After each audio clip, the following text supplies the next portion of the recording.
आइए सुनते हैं मुंशी प्रेमचंद जी की कहानी नाग पूजा। प्रातःकाल था। आषाढ़ का पहला दोंगड़ा निकल गया था। कीट पतंग चारों तरफ रेंगते दिखाई देते थे।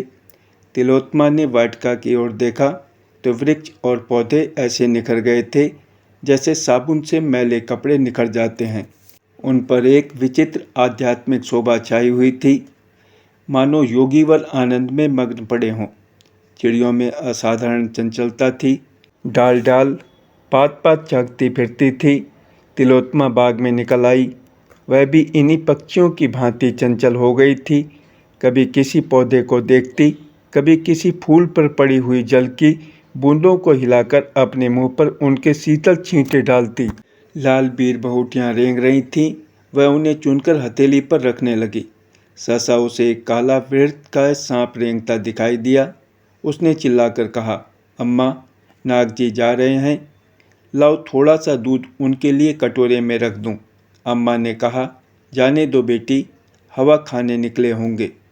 तिलोत्तमा, गर्मियों में कहाँ चले जाते हैं, दिखाई नहीं देते। माँ, कहीं नहीं जाते बेटी, अपनी बाम्बी में पड़े रहते हैं। तिलोत्तमा, और कहीं नहीं जाते।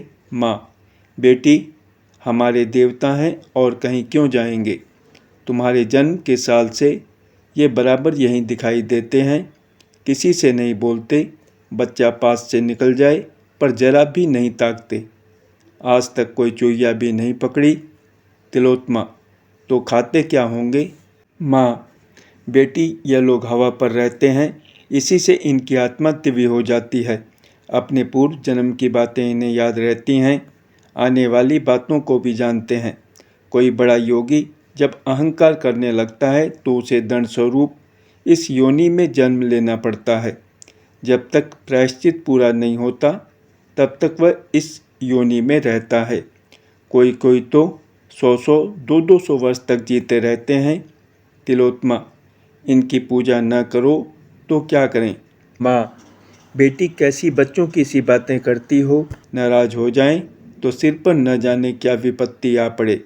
तेरे जन्म के साल पहले पहल दिखाई दिए थे, तब से साल में 10-5 बार अवश्य दर्शन दे जाते हैं। इनका ऐसा प्रभाव है कि आज तक किसी के सिर में दर्द तक नहीं हुआ। कई वर्ष हो गए। तिलोत्तमा बालिका से युवती हुई। विवाह का शुभ अवसर आ पहुँचा। बारात आई, विवाह हुआ। तिलोत्तमा के पति गृह जाने का मुहूर्त आ पहुँचा। नई वधू का श्रृंगार हो रहा था। भीतर बाहर हलचल मची हुई थी। ऐसा जान पड़ता था भगदड़ पड़ी हुई है। तिलोत्तमा के हृदय में वियोग दुख की तरंगें उठ रही हैं। वह एकांत में बैठकर रोना चाहती है। आज माता पिता, भाई बंद, सखियां सहेलियां सब छूट जाएंगी। फिर मालूम नहीं कब मिलने का संयोग हो। न जाने अब कैसे आदमियों से पाला पड़ेगा। न जाने उनका स्वभाव कैसा होगा। न जाने कैसा बर्ताव करेंगे। अम्मा की आंखें एक क्षण भी न थमेंगी। मैं एक दिन के लिए कहीं चली जाती थी तो वे रो रो कर व्यथित हो जाती थी। अब वह जीवन पर्यंत का वियोग कैसे सहेंगी। उनके सिर में दर्द होता था तो जब तक मैं धीरे धीरे न मलूं, उन्हें किसी तरह कल चैन ही न पड़ती थी। बाबूजी को पान बनाकर कौन देगा। मैं जब तक उनका भोजन न बनाऊं, उन्हें कोई चीज़ रुचती ही न थी। अब उनका भोजन कौन बनाएगा। मुझसे इनको देखे बिना कैसे रहा जाएगा। यहाँ जरा सिर में दर्द भी होता था तो अम्मा और बाबूजी घबरा जाते थे। तुरंत वैद्य हकीम आ जाते थे। वहाँ न जाने क्या हाल होगा। भगवान, बंद घर में कैसे रहा जाएगा। न जाने वहाँ खुली छत है या नहीं। होगी भी तो मुझे कौन सोने देगा। भीतर घुट घुट कर मरूंगी। जगने में जरा देर हो जाएगी तो ताने मिलेंगे। यहाँ सुबह को कोई जगाता था तो अम्मा कहती थीं, सोने दो, कच्ची नींद जाग जाएगी तो सिर में पीड़ा होने लगेगी। वहाँ व्यंग सुनने पड़ेंगे। बहू आलसी है, दिन भर खाट पर पड़ी रहती है। वे पति तो बहुत सुशील मालूम होते हैं। हाँ, कुछ अभिमानी अवश्य हैं। कहीं उनका स्वभाव निठुर हुआ तो। सहसा उसकी माता ने आकर कहा, बेटी, तुमसे एक बात कहने की याद न रही। वहाँ नाग पूजा अवश्य करती रहना। घर के और लोग चाहे मना करें पर इसे अपना कर्तव्य समझना। अभी मेरी आंखें जरा जरा झपक गई थीं। नाग बाबा ने स्वप्न में दर्शन दिए। तिलोत्मा: अम्मा, मुझे भी उनके दर्शन हुए हैं, पर मुझे तो उन्होंने बड़ा विकराल रूप दिखाया। बड़ा भयंकर स्वप्न था माँ। देखना, तुम्हारे घर में कोई सांप न मारने पाए, यह मंत्र नित्य अपने पास रखना। तिलोत्मा अभी कुछ जवाब न दे पाई थी। अचानक बारात की ओर से रोने के शब्द सुनाई दिए। एक क्षण में हाहाकार मच गया। भयंकर शोक घटना हो गई। वर को सांप ने काट लिया। वह बहू को विदा कराने आ रहा था। पालकी में मसनंद के नीचे एक काला सांप छिपा हुआ था। वर ज्यों ही पालकी में बैठा, सांप ने काट लिया। चारों ओर कोहराम मच गया। तिलोत्मा पर तो मानो वज्रपात हो गया। उसकी माँ सिर पीट पीट कर रोने लगी। उसके पिता बाबू जगदीश चंद्र मूर्छित होकर गिर पड़े। हृदय रोग से पहले ही से ग्रस्त थे। झाड़ फूंक करने वाले आए, डॉक्टर बुलाए गए, पर विष घातक था। जरा देर में वर के होठ नीले पड़ गए, नख काले हो गए, मूर्छा आने लगी। देखते देखते शरीर ठंडा पड़ गया। इधर उषा की लालिमा ने प्रकृति को आलोकित किया। उधर टिमटिमाता हुआ दीपक बुझ गया। जैसे कोई मनुष्य बोरों से लदी हुई नाव पर बैठा हुआ मन में झुंझलाता है कि यह और तेज क्यों नहीं चलती, कहीं आराम से बैठने की जगह नहीं, यह इतनी हिल क्यों रही है। मैं व्यर्थ ही इसमें बैठा, पर अकस्मात नाव को भंवर में पड़ते देखकर उसके मस्तूल से चिपट जाता है। वही दशा तिलोत्मा की हुई। अभी तक वह वियोग दुख में ही मग्न थी। ससुराल के कष्टों और दुर्व्यवस्थाओं की चिंताओं में पड़ी हुई थी। पर अब उसे होश आया कि इस नाव के साथ मैं भी डूब रही हूँ। एक क्षण पहले वह कदाचित जिस पुरुष पर झुंझला रही थी, जिसे लुटेरा और डाकू समझ रही थी, वह अब कितना प्यारा था। उनके बिना अब जीवन एक दीपक था, बुझा हुआ। एक वृक्ष था, फल फूल विहीन। अभी एक क्षण पहले वह दूसरों की ईर्ष्या का कारण थी, अब दया और करुणा की। थोड़े ही दिनों में उसे ज्ञात हो गया कि मैं पति विहीन होकर संसार के सब सुखों से वंचित हो गई। 1 वर्ष बीत गया। जगदीश चंद्र पक्के धर्मावलंबी आदमी थे, पर तिलोत्मा का वैधव्य उनसे न सहा गया। उन्होंने तिलोत्मा के पुनर्विवाह का निश्चय कर लिया। हंसने वालों ने तालियां बजाईं, पर जगदीश बाबू ने हृदय से काम किया।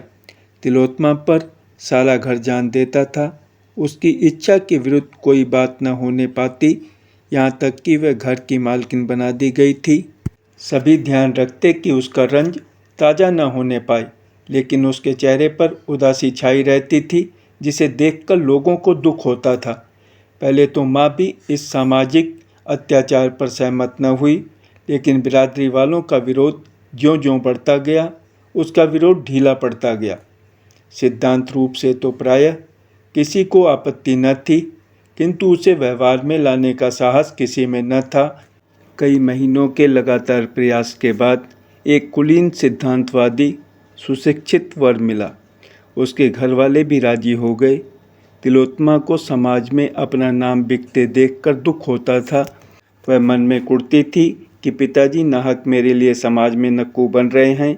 अगर मेरे भाग्य में सुहाग लिखा होगा तो यह वज्र ही क्यों गिरता। उसे कभी कभी ऐसी शंका होती थी कि मैं फिर विधवा हो जाऊंगी।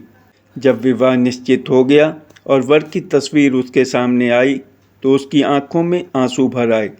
चेहरे से कितनी सज्जनता, कितनी दृढ़ता, कितनी विचारशीलता टपकती थी। वह चित्र को लिए हुए माता के पास गई और शर्म से सिर झुकाकर बोली, अम्मा, मुझे मुंह तो न खोलना चाहिए, पर अवस्था ऐसी आ पड़ी है कि बिना मुंह खोले रहा नहीं जाता। आप बाबूजी को मना कर दें, मैं जिस दशा में हूँ संतुष्ट हूँ। मुझे ऐसा भय हो रहा है कि अब की फिर वही शोक घटना। माँ ने सहमी हुई आंखों से देखकर कहा, बेटी, कैसी असगुन की बात मुंह से निकाल रही हो। तुम्हारे मन में भय समा गया है, इसी से यह भ्रम होता है। जो होनी थी वह हो चुकी। अब क्या ईश्वर तुम्हारे पीछे पड़े ही रहेंगे। तिलोत्मा: हाँ, मुझे तो ऐसा मालूम होता है। माँ: क्यों, तुम्हें ऐसी शंका क्यों होती है। तिलोत्मा: न जाने क्यों कोई मेरे मन में बैठा हुआ कह रहा है कि फिर अनिष्ट होगा। मैं प्रायः नित्य डरावने सपने देखा करती हूँ। रात को मुझे ऐसा जान पड़ता है कि कोई प्राणी जिसकी सूरत सांप से बहुत मिलती जुलती है मेरी चारपाई के चारों ओर घूमता है। मैं भय के मारे चुप्पी साध लेती हूँ, किसी से कुछ कहती नहीं। माँ ने समझा यह सब भ्रम है। विवाह की तिथि नियत हो गई। यह केवल तिलोत्मा का पुनर्संस्कार न था, बल्कि समाज सुधार का एक क्रियात्मक उदाहरण था। समाज सुधारकों के दल दूर से विवाह में सम्मिलित होने के लिए आने लगे। विवाह वैदिक रीति से हुआ। मेहमानों ने खूब व्याख्यान दिए, पत्रों ने खूब आलोचनाएं की। बाबू जगदीश चंद्र के नैतिक साहस की सराहना होने लगी। तीसरे दिन बहू के विदा होने का मुहूर्त था। जनवासे में यथासाध्य रक्षा के सभी साधनों से काम लिया गया था। बिजली की रोशनी से सारा जनवासा दिन सा हो गया था। भूमि पर रेंगती हुई चींटी भी दिखाई देती थी। केसों में न कहीं सिकंद थी, न सिलवट और न झोल। सामियाने के चारों तरफ कनातें खड़ी कर दी गई थीं। किसी तरफ से कीड़ों मकोड़ों के आने की संभावना न थी, पर भावी प्रबल होती है। प्रातःकाल के 4 बजे थे। तारागणों की बारात विदा हो रही थी। बहू की विदाई की तैयारी हो रही थी। एक तरफ शहनाइयाँ बज रही थीं, दूसरी तरफ से विलाप की आर्तध्वनि उठ रही थी, पर तिलोत्मा की आंखों में आंसू न थे। समय नाजुक था। वह किसी तरह घर से बाहर निकल जाना चाहती थी। उसके सिर पर तलवार लटक रही थी। रोने और सहेलियों से गले मिलने में कोई आनंद न था। जिस प्राणी का फोड़ा चिलक रहा हो उसे जरा का घर बाग में सैर करने से ज़्यादा अच्छा लगे तो क्या आश्चर्य है। वर को लोगों ने जगाया। बाजा बजने लगा। वह पालकी में बैठने को चला कि वधू को विदा करा लावे, पर जूते में पैर डाला ही था कि चीख मारकर पैर खींच लिया। मालूम हुआ पांव चिंगारियों पर पड़ गया। देखा तो एक काला सांप जूते में से निकलकर रेंगता चला जाता था। देखते देखते गायब हो गया। वर ने एक सर्द आ भरी और बैठ गया। आंखों में अंधेरा छा गया। एक क्षण में सारे जनवासे में खबर फैल गई। लोग दौड़ पड़े। औषधियाँ पहले ही रख ली गई थीं। सांप का मंत्र जानने वाले कई आदमी बुला लिए गए थे। सभी ने दवाइयाँ दी। झाड़ फूंक शुरू हुई। औषधियाँ भी दी गईं, पर काल के सामने किसी का वश न चला। शायद मौत सांप का वेश धर कर आई थी। तिलोत्मा ने सुना तो सिर पीट लिया। वह विकल होकर जनवासे की तरफ दौड़ी। चादर ओढ़ने की भी सुधि न रही। वह अपने पति के चरणों को माथे से लगाकर अपना जन्म सफल करना चाहती थी। घर की स्त्रियों ने रोका। माता भी रो रो कर समझाने लगी, लेकिन बाबू जगदीश चंद्र ने कहा, कोई हरज नहीं, जाने दो। पति का दर्शन तो कर ले, यह अभिलाषा क्यों रह जाए। उसी शोकान्वित दशा में तिलोत्मा जनवासे में पहुंची, पर वहां उसकी तस्कीन के लिए मरने वाले की उल्टी सांसें थी। उन अधखुले नेत्रों में असह आत्मवेदना और दारुण नैराश्य। इस अद्भुत घटना का समाचार दूर दूर तक फैल गया। जड़वादीगढ़ चकित थे। यह क्या माजरा है। आत्मवाद के भक्त ज्ञात भाव से सिर हिलाते थे, मानो वे त्रिकालदर्शी हैं। जगदीश चंद्र ने नसीब ठोंक लिया। निश्चय हो गया कि कन्या के भाग्य में विधवा रहना ही लिखा है। नाग की पूजा साल में 2 बार होने लगी। तिलोत्मा के चरित्र में भी एक विशेष अंतर दिखने लगा। भोग और विहार के दिन भक्ति और देवाराधना में कटने लगे। निराश प्राणियों का यही अवलंब है। 3 साल बीत गए थे कि ढाका विश्वविद्यालय के अध्यापक दयाराम ने इस किस्से को फिर ताज़ा किया। वे पशु शास्त्र के ज्ञाता थे। उन्होंने सांपों के आचार व्यवहार का विशेष रीति से अध्ययन किया। वे इस रहस्य को खोलना चाहते थे। जगदीश चंद्र को विवाह का संदेशा भेजा। उन्होंने टाल मटोल किया। दयाराम ने और भी आग्रह किया। लिखा, मैंने वैज्ञानिक अन्वेषण के लिए यह निश्चय किया है। मैं इस विषधर नाग से लड़ना चाहता हूँ। वह अगर 100 दांत लेकर आए तो भी मुझे कोई हानि नहीं पहुंचा सकता। वह मुझे काट कर आप ही मर जाएगा। अगर वह मुझे काट भी ले तो मेरे पास ऐसे मंत्र और औषधियाँ हैं कि मैं एक क्षण में उसके विष को उतार सकता हूँ। आप इस विषय में कुछ चिंता न कीजिए, मैं विष के लिए अजय हूँ। जगदीश चंद्र को अब कोई उज्र न सूझा। हाँ, उन्होंने एक विशेष प्रयत्न यह किया कि ढाके में ही विवाह हो। अतएव वे अपने कुटुंबियों को साथ लेकर विवाह के एक सप्ताह पहले गए। चलते समय अपने संदूक, बिस्तर आदि खूब देखभाल कर रखे कि सांप कहीं उनमें छिपकर न बैठ जाए। शुभ लगन में विवाह संस्कार हो गया। तिलोत्तमा विकल हो रही थी।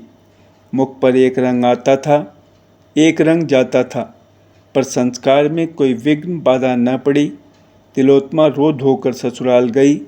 जगदीश चंद्र घर लौट आए, पर ऐसे चिंतित थे जैसे कोई आदमी सराय में खुला हुआ संदूक छोड़कर बाजार चला जाए।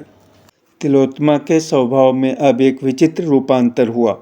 वह औरों से हंसती बोलती, आराम से खाती पीती, सैर करने जाती, थिएटरों और अन्य सामाजिक सम्मेलनों में शरीक होती।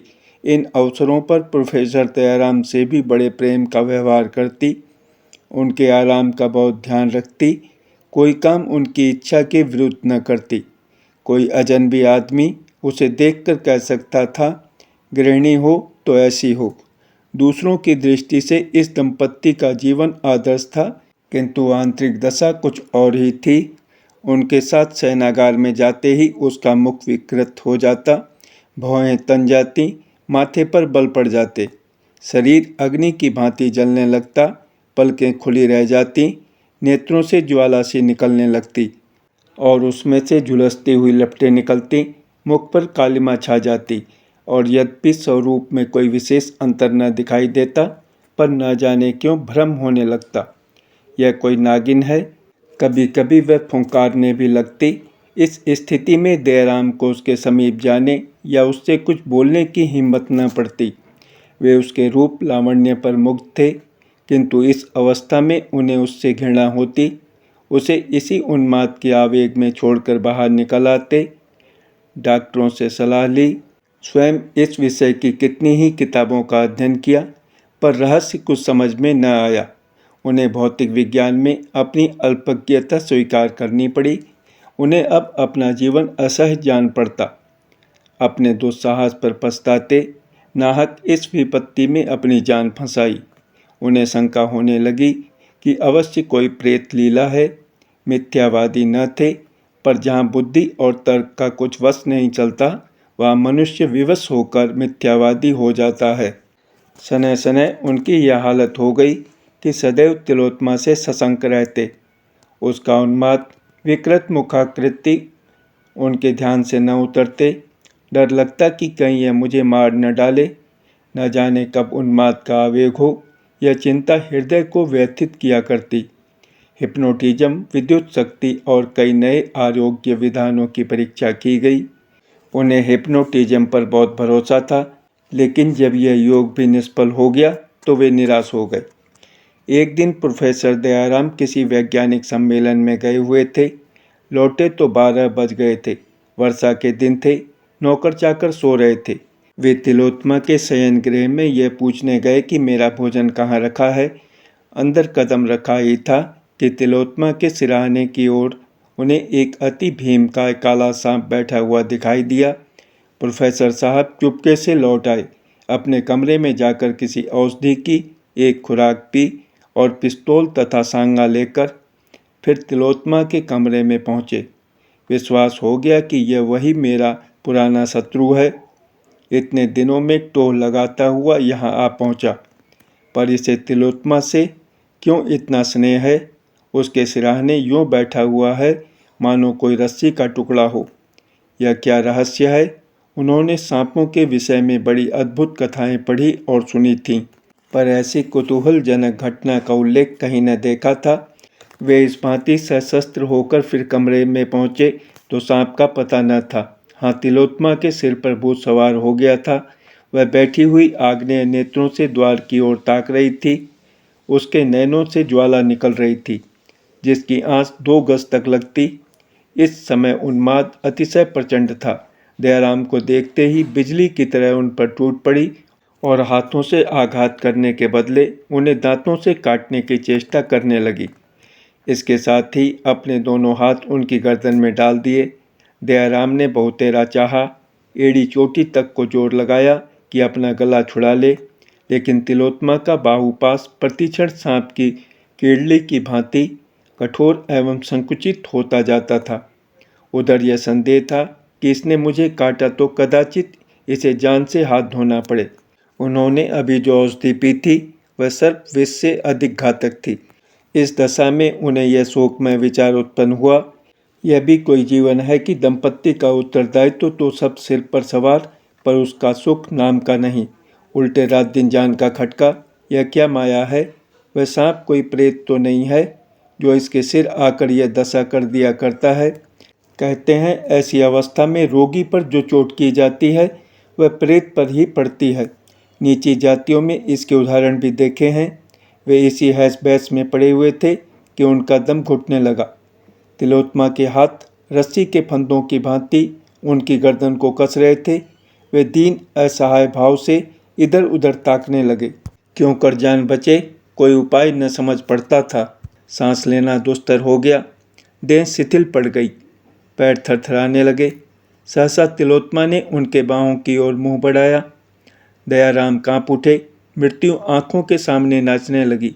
मन में कहा, यह इस समय मेरी स्त्री नहीं, विषैली भयंकर नागिन है। इसके विष से जान बचनी मुश्किल है। अपनी औषधि पर जो भरोसा था वह जाता रहा। चूहा उन्मत्त दशा में काट लेता है तो जान के लाले पड़ जाते हैं। भगवान, कितना विकराल स्वरूप है। प्रत्यक्ष नागिन मालूम हो रही है। अब उल्टी पड़े या सीधी, इस दशा का अंत करना ही पड़ेगा। उन्हें ऐसा जान पड़ा कि अब गिरा ही चाहता हूँ। तिलोत्तमा बार बार सांपों की भांति फुंकार मारकर जीभ निकाले हुए उनकी ओर झपटती थी। एकाएक बड़े कर्कश स्वर से बोली, मूर्ख, तेरा इतना साहस कि तू इस सुंदरी से प्रेमालिंगन करे। यह कहकर वह बड़े वेग से काटने को दौड़ी। दयाराम का धैर्य जाता रहा। उन्होंने दाहिना हाथ सीधा किया और तिलोत्तमा की छाती पर पिस्तौल चला दिया। तिलोत्तमा पर कुछ असर न हुआ। उसकी बाहें और भी कड़ी हो गईं। आंखों से चिंगारियां निकलने लगी। दयाराम ने दूसरी गोली दाग दी। यह चोट पूरी पड़ी। तिलोत्तमा का बाहुबंधन ढीला पड़ गया। एक क्षण में उसके हाथ नीचे को लटक गए, सिर झुक गया और वह भूमि पर गिर पड़ी। तब वह दृश्य देखने में आया जिसका उदाहरण कदाचित अलिफ लैला और चंद्रकांता में भी न मिले। वहीं पलंग के पास जमीन पर एक काला दीर्घकाय सर्प पड़ा तड़प रहा था। उसकी छाती और मुंह से खून की धारा बह रही थी। दयाराम को अपनी आंखों पर विश्वास न आता था। यह कैसी अद्भुत प्रेत लीला थी। समस्या क्या है, किससे पूछूं? इस तिलस्म को तोड़ने का प्रयत्न करना मेरे जीवन का एक कर्तव्य हो गया। उन्होंने सांगे से सांप की देह में एक कोचा मारा और फिर वे उसे लटकाए हुए आंगन में लाए। बिल्कुल बेदम हो गया था। उन्होंने उसे अपने कमरे में ले जाकर एक खाली संदूक में बंद कर दिया। उसमें भुस भरवाकर बरामदे में लटकाना चाहते थे। इतना बड़ा गेहुवन सांप किसी ने न देखा होगा। तब वे तिलोत्तमा के पास गए। डर के मारे कमरे में कदम रखने की हिम्मत न पड़ती थी। हाँ, इस विचार से कुछ तस्कीन होती थी कि सर्प प्रेत मर गया है तो उसकी जान बच गई होगी। इस आशा और भय की दशा में वे अंदर गए तो तिलोत्तमा आईने के सामने खड़ी केस संवार रही थी। दयाराम को मानो चारों पदार्थ मिल जाएं। तिलोत्तमा का मुख कमल खिला हुआ था। उन्होंने कभी उसे इतना प्रफुल्लित न देखा था। उन्हें देखते ही वह उनकी ओर प्रेम से चली और बोली, आज इतनी रात तक कहाँ रहे? दयाराम प्रेमोन्मत्त होकर बोले, एक जलसे में चला गया था। तुम्हारी तबीयत कैसी है? कहीं दर्द नहीं है? तिलोत्तमा ने उनको आश्चर्य से देखकर पूछा, तुम्हें कैसे मालूम हुआ? मेरी छाती में ऐसा दर्द हो रहा है जैसे चिलक पड़ गई हो। धन्यवाद।